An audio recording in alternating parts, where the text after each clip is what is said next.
বাংলাদেশে হিন্দু নিধন যজ্ঞের বিরাম নেই। আবার আবার হিন্দু সাধক, হিন্দু সেবায়েত, হিন্দু সন্ন্যাসী সাধু নয়নকে পুড়িয়ে হত্যা করা হয়েছে বাংলাদেশে। বাংলাদেশের কক্সবাজারে শিবকালী মন্দিরের সেবায়েত ছিলেন নয়ন সাধু, তাকে খুঁজে পাওয়া যাচ্ছিল না। তার স্ত্রী যেমনটা যায় আর কি, বলল কি অপহরণ হয়েছে। 3 দিন পর নয়ন সাধুর পোড়া দেহ উদ্ধার হলো গাছে ঝুলন্ত। আপনাদের মনে আছে না ময়মনসিংহের কথা? বাংলাদেশের দীপক দাসকে কিভাবে পুড়িয়ে মেরেছিল বাঙালি হিন্দু, তারপর সমীর দাস। একের পর এক বাঙালি হিন্দুকে বাংলাদেশে পুড়িয়ে মারা হচ্ছে, আপনারা দেখেছেন না? তারপর কি ভেবেছিলেন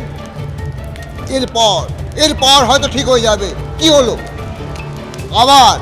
আবার হিন্দু সন্ন্যাসী, হিন্দু সাধক, তাকে পুড়িয়ে হত্যা করা হয়েছে বাংলাদেশে। কক্সবাজারে, আপনারা কক্সবাজার, চট্টগ্রাম, কি সুন্দর মনোরম দৃশ্যের কথা মনে পড়ে না? ওখানে নির্যাতন হচ্ছে হিন্দুদের ওপর, হিন্দুদের উপর অত্যাচার হয়েছে, হিন্দুদের জমি কেড়ে নেওয়া হচ্ছে। বলা হচ্ছে হিন্দুদের জমি কেড়ে নেওয়ার জন্য, শিবকালী মন্দিরের জমি দখল করার জন্য সাধুকে পুড়িয়ে হত্যা করা হয়েছে বলে অভিযোগ উঠছে। এই নিয়ে প্রতিবাদ হয়েছে, বাংলাদেশ জুড়ে প্রতিবাদ হয়েছে।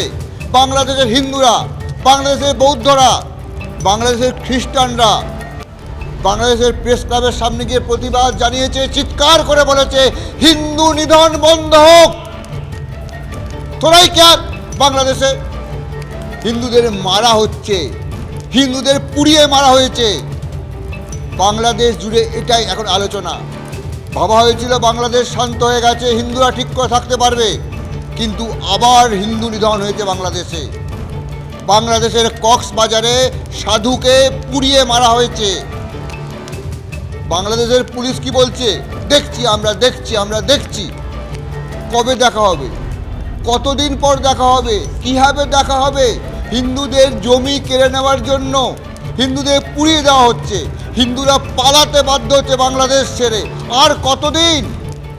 বাংলাদেশ জুড়ে সংখ্যালঘু হিন্দুরা এই প্রশ্ন করছে, আর কতদিন হিন্দুরা এইভাবে নির্যাতিত হবে, নিপীড়নের শিকার হবে?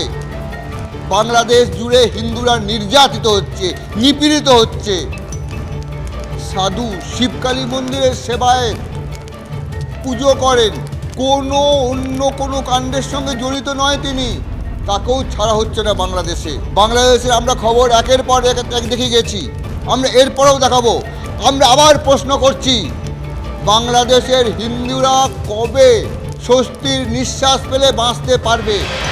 নানা ধরনের কন্টেন্ট দেখার জন্য লাইক করুন, শেয়ার করুন আমাদের ফেসবুক পেজ, সাবস্ক্রাইব করুন আমাদের ইউটিউব চ্যানেল। পাশাপাশি অন্যান্য ব্রেকিং নিউজের জন্য অবশ্যই চোখ রাখুন রিপাবলিক বাংলায়।